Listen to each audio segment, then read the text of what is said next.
There are a million ways to make money out there, right? It could be dropshipping, freelancing, SMMA, crypto, trading, and the list goes on and on. To make matters worse, every online guru is hell-bent on convincing you that their business model is the best to start in 2024. And you know what? I won't even get into this who is right and who is wrong debate.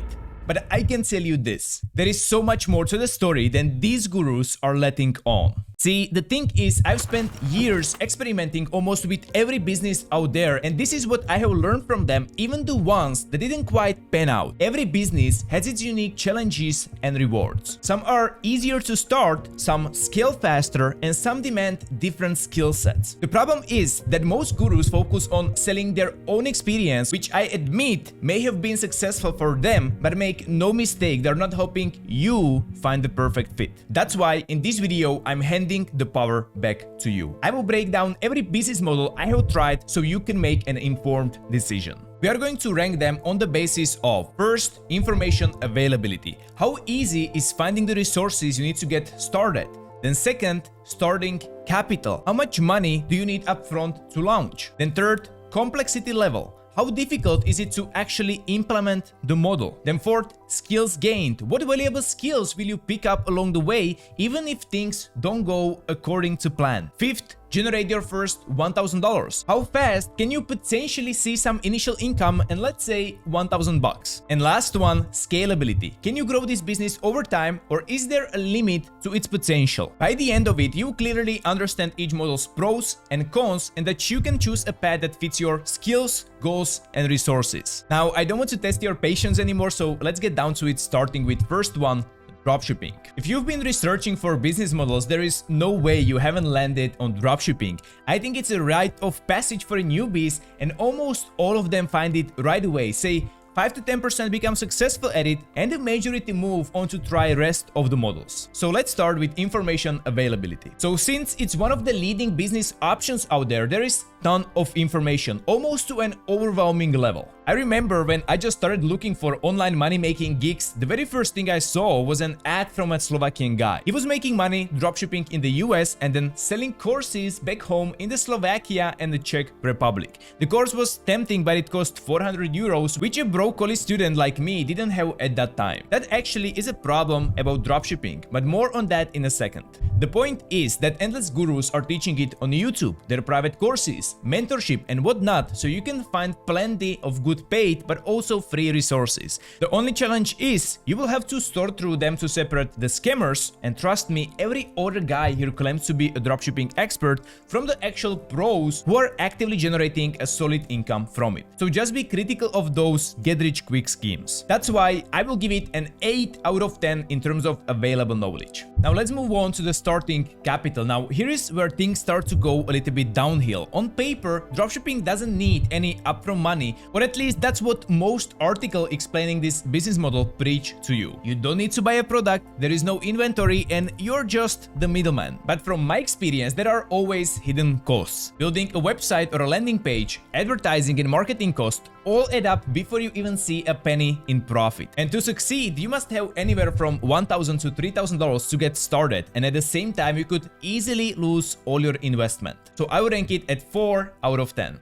Now let's move on to the complexity level. Again, even so you have access to extensive step-by-step guides explaining each aspect of dropshipping business, like finding a niche, reliable suppliers, designing your store, generating traffic, there is just a lot to do. And don't even get me started on marketing. I remember thinking, how hard can it be to run an ad? And turns out for a complete beginner, the chance of your ad actually working is pretty low, only 10 to 20%. You've got to have a good ad copy, target the right audience, and use the right ad campaign budgeting strategies. So many things that could go wrong. So yeah, there is a serious learning curve for execution. So I would give it a 6 out of 10. Now let's move on to the skills gained. The good thing is that even if your dropshipping store doesn't become the next Amazon, the skills you learn are valuable. E-commerce marketing, customer service, basic website management, communication and networking with the suppliers, copywriting, those are all transferable. So even if things don't go exactly according to plan, you will gain some valuable knowledge. So ranking this 7 out of 10. But one of the most important questions for the beginners, how long till you make your first $1,000 bucks?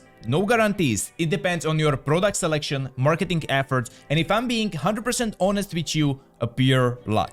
Be prepared to invest upfront before seeing any return. It will take as little as 1 month to generate the profits, given that everything goes right for you. So I'm going to rank this 5 out of 10. Now, scalability. Yes, you can turn your dropshipping store into an actual white labeled e-com brand. I've seen it happen, but still, I won't get my hopes too up because those chances are kinda slim. So I'm going to rank this 6 out of 10. Overall, the score comes out at 36 out of 60. Moving on to the second thing I tried, financial advisor. Now, I know this isn't the usual make money online stuff to help people with things like investing their savings, planning for retirement, and making smart financial decisions, so it might be a better option for someone with some intermediate financial experience or knowledge rather than a complete beginner. And I was just hitting up family and friends in social gatherings to talk about mortgages and insurance, and let's just say I got some mixed, not so supportive reactions, but hey, I gave it a shot in the name of experimentation, right? So now let's come over to the rating.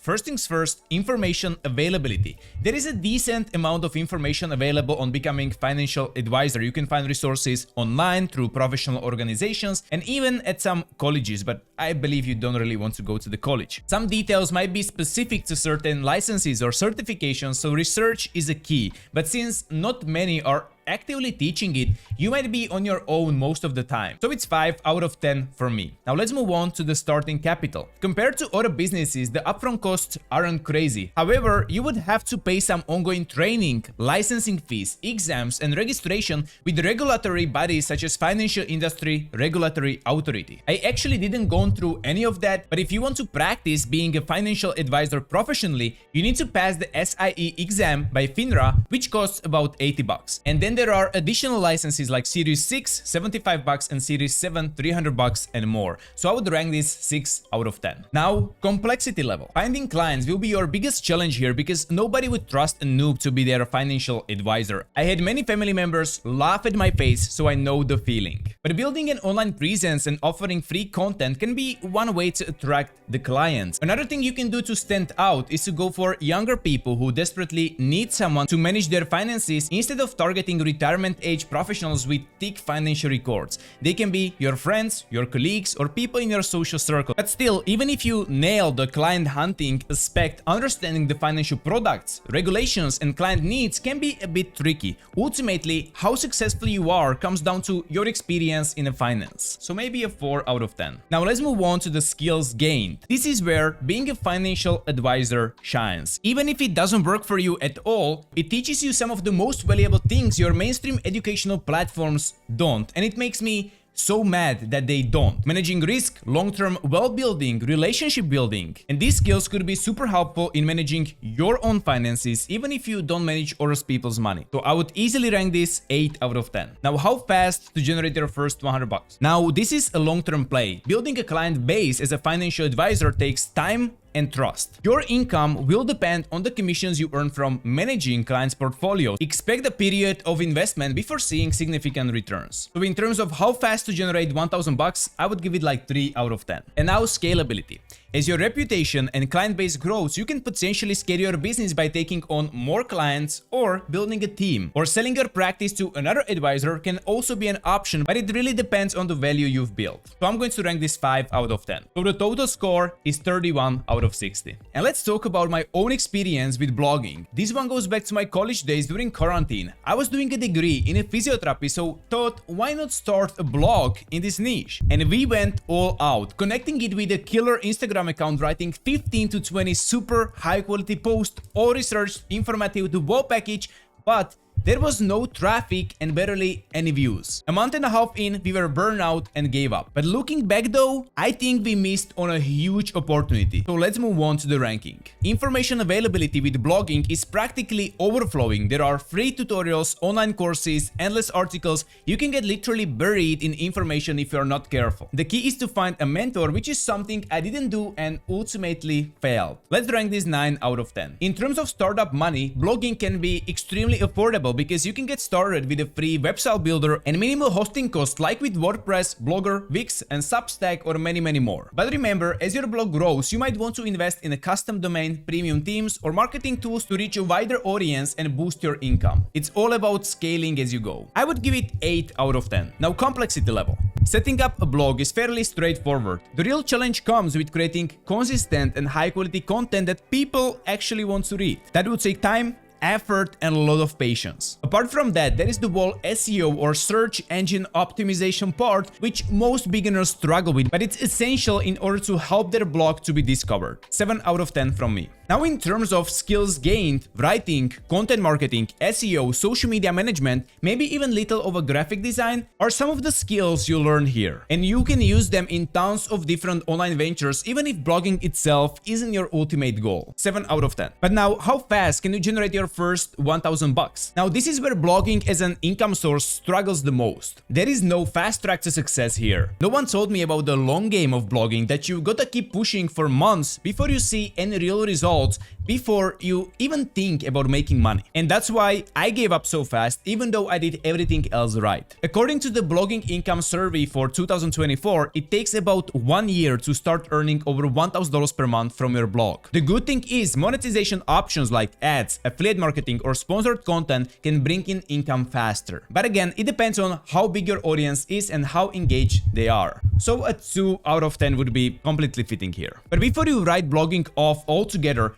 I have to tell you this. Your patience and consistency will pay off big time. Once your blog takes off, it can be scaled in so many ways. Expand your niche, create courses or ebooks for your audience, connect it with other social media platforms like Pinterest, Instagram, Twitter, etc., or also build a thriving online community. The possibilities are literally endless. And most importantly, you can even sell your blogs for a significant profit. So I'm going to rank this 8 out of 10. And the total comes out at 41 out of 60. Pretty solid. You've probably seen a lot of online content glorifying the SMMA model thanks to creators like Iman Gadzi, but don't be fooled by the hype. That's not your only option. The truth is, there are many other potentially simpler and more in-demand agencies you can start, like a short-form content agency creating those short-form videos on Instagram, SEO agency, and email marketing agency like Structured created by Chase Dimond, graphic design or writing, and even AI automation agency like Lime Oatleys.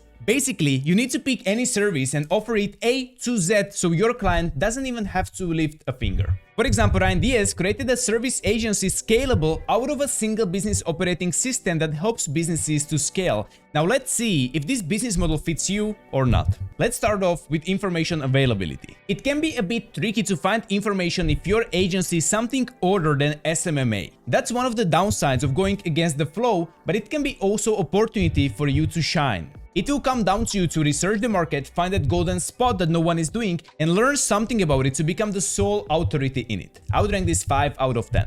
Moving on to starting capital. The agency model is very flexible. It can be adapted to different budgets depending on the service. For example, a writing agency would need less upfront investment than a web development agency. Still, the general recommendation is to have at least $500 to start an agency, but I would recommend to having at least $2,000. So I would give it 7 out of 10.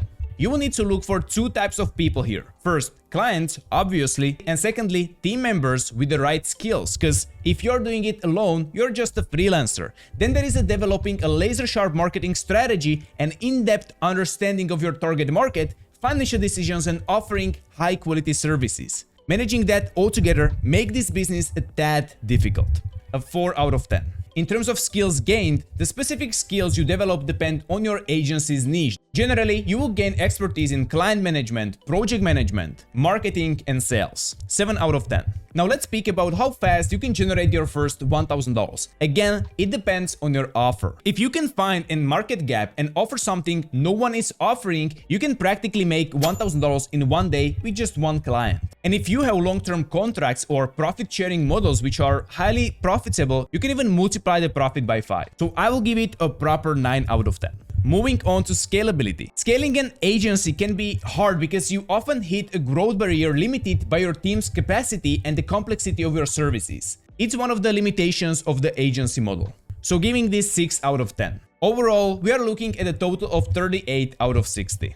Now moving on to the one you all have been waiting for, the business model that made me my first $30,000 to $50,000 per month. And this is affiliate marketing. For the past 4 years, I've been building a business that allows me to travel the world, work on my own terms, and the best part, it brings in a consistent income of $50,000 to $80,000 per month. I'm honestly so grateful that I came across it and actually stuck to it. Because full transparency, it took me some time to figure it out and achieve this level of success. But how does it work for you? Let's find out. So information availability. The biggest challenge I faced starting out was there was literally so much information I didn't know where to begin. Yes, the learning sources were so many, it became a problem. I was trying back-to-back low quality strategies I found online and only made like $200 in 3 months. But as soon as I found a mentor who was actually in the affiliate business himself, my income skyrocketed to $10,000 in the next 3 months. You would need a coach to guide you through the bullshit. So I will give it 8 out of 10. In terms of starting capital, you can start completely for free. That means no ads, no buying products, no landing pages, just nothing. Still, to stand out from the competition, I think you should have a minimum of $500 to $1,000 just to invest in learning and getting coaching. So ranking this 8 out of 10. The core concept of affiliate marketing is extremely simple. Promote others' products and earn commissions on sales. And you can pick a product or service to promote from thousands of affiliate programs on Google or from online marketplaces like Digistore24 or ClickBank. They already give you and pre-made all the sales assets, and all you have to do is drive traffic towards your affiliate link. And most importantly, you don't need any paid ads to do that. I swear by organic traffic on social media platforms because it helps you to build genuine connection with the audience so they feel more comfortable buying from you. It takes just 2 to 3 days, maximum a week to set up the whole business, and AI can do 90% of social content generation, and you have to put just 10% effort to make it stand out. The best part is it will take only 30 to 60 minutes a day, and you can try alongside your day job at first, exactly as I did it as a starting broccoli student with 2 different part-time jobs. And then as soon as you are generating consistent income, you can quit and do it completely full-time. Trust me, it doesn't get easier than this. So a solid 10 out of 10. Now in terms of skills gained, I won't lie, it's not that high when it comes to learning more skills just because it's not that complicated of a business model. But you will learn stuff like audience building, sales tactics, networking and communication, marketing, email marketing, social media marketing. But most importantly, sales. That means everything connected from getting the product to the hands of a customer and you making commission. But ranking this objectively 6 out of 10. Now the most important question, how long it takes to generate your first $1,000? And I'll be 100% honest here. Yes, it can take months to start seeing a profit. But if my experience has told me one thing, there is a way to beat that. And that is focusing on high-ticket digital products or services that give you, let's say, a $200 to $300 commission. It could be programs like SEMrush, which gives $200 per sale, Temu, which gives up to $300, and also Kinsta even offers up to $500 in commission. So it may take just 2 to 4 sales to reach $1,000. And with the right strategy, you could make your first $1,000 within 1 week, 2 weeks, maybe in a month. Just a side note, some of my most successful clients were able to do it in terms of 2 or 3 days, what is just insane. So ranking this 8 out of 10. Moving on to scalability. Once you figure out the ropes, you can grow your affiliate business more by recommending more products and hiring a team to automate the process. The biggest advantage of affiliate marketing that you don't have to be creating the product or the service, the sales asset, giving customer support, and the only thing that you are focusing on is just generating clients for the products or services, is showing us one of the ways how we can be scaling this business, and that is just by generating more customers. So if you'll be using social media marketing, you can just create multiple different social media accounts, automate them with a team, and you can be multiplying $1,000 per month to $5,000 per month to $20,000 per month to $50,000 per month, etc, etc. Because the business in the core is extremely simple. So ranking this a solid 7 out of 10. And that brings us to a total of 47 out of 60. Now honestly, here I thought I was done. There was no other business model I needed to try, but fate had other plans with me. So I also want to discuss with you 7th business model, and that is mentorship. So while my business was taking off, I created a YouTube channel just to offer value based on what I have been learning in affiliate marketing. In fact, I have created a video of all the lessons I have learned in the last 4 years in affiliate marketing, which you can check out right here. And my point is, and I'm not trying to brag in any way, people found my videos so helpful that they kept asking me to mentor them. That's how I started it. And I'm so proud of each one of my clients, for example, like is Reggie or Lee, which have made multiple six figures online with affiliate marketing. And many of them which can now say they have a full-time online business. Now, mentoring can be incredibly rewarding experience, but it's definitely not for everyone. Let's start off with information availability. You might need to learn about some teaching platforms and how to create a learning plan or a roadmap that helps the client to digest the information in the most efficient way possible. It's all available online if you actively look for it or just connect with people you know who are actually coaching. Ranking this 8 out of 10. Now, starting capital. It doesn't take much capital to get started. You only need to be an expert in what you are teaching. However, you may need to spend some money on ads, some money on cold emails and virtual assistants to handle the client's hunting and business aspects of the operation. Ranking this again 8 out of 10. Moving to complexity level. This is where mentoring can be very overwhelming. And not everyone is cut out for that. You need to understand that you will get every kind of student with different learning needs and abilities, so you have to reach your student's level instead of them coming to yours. And that can be difficult because not everyone can explain well, even if they know everything there is to know about the subject matter. Giving this 6 out of 10. Moving to skills gained, you won't get much out of it except networking and building community in terms of skills. Giving this low 3 out of 10. Now, how fast can you generate your first 1,000 bucks?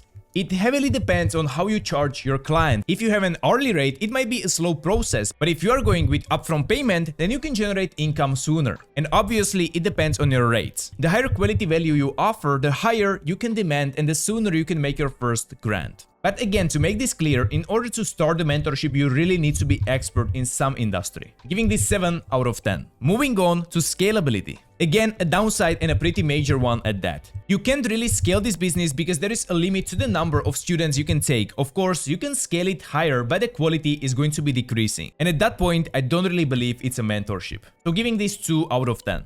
So the total score is 34 out of 60. And as a bonus, here are some more unique business models that you can try. First, Spotify playlist. Let's say you have created a playlist on a Spotify which gets a significant following and likes. Up-and-coming singers who want more fans will pay you to feature their songs in the top 3 ranks of your mix so more people can hear them. Second one, community manager. You can manage online communities like is Discord, Facebook groups, Reddit threads, etc, etc. For example, gaming developers actively look for community manager to oversee their official Discord server and answer players' questions and organize online tournaments. And this could be a good fit if you are good at keeping things organized. And third one, virtual event planner. You can be in charge of setting up online conferences, workshops, or even social gatherings, but you will need to be good at organizing and using websites for these online events. There isn't much cost to start, but you will need to get people to know about your events. So earnings can be per event or on a retainer basis. So ultimately, it comes down to you to choose which business model suits your needs. But remember, whatever you end up picking, it will absolutely need these 2 things. First thing, dedication. Building a successful online business requires hard work and commitment. And second thing, consistency. There is not such a thing as get rich quick model. It will take some time to start seeing real profits. And not just making money for 2 to 3 months, but focus on achieving long-term results. And at the end of the day, online business is not about focusing on how to make money in the next 2 to 3 months, but it's about focusing on achieving long-term results. Being full-time, traveling the world, working from the laptop, I think that is what online business is all about. So if you have those 2, I wish you the best of luck. In these Hunger Games of making money online, I hope the odds are ever in your favor.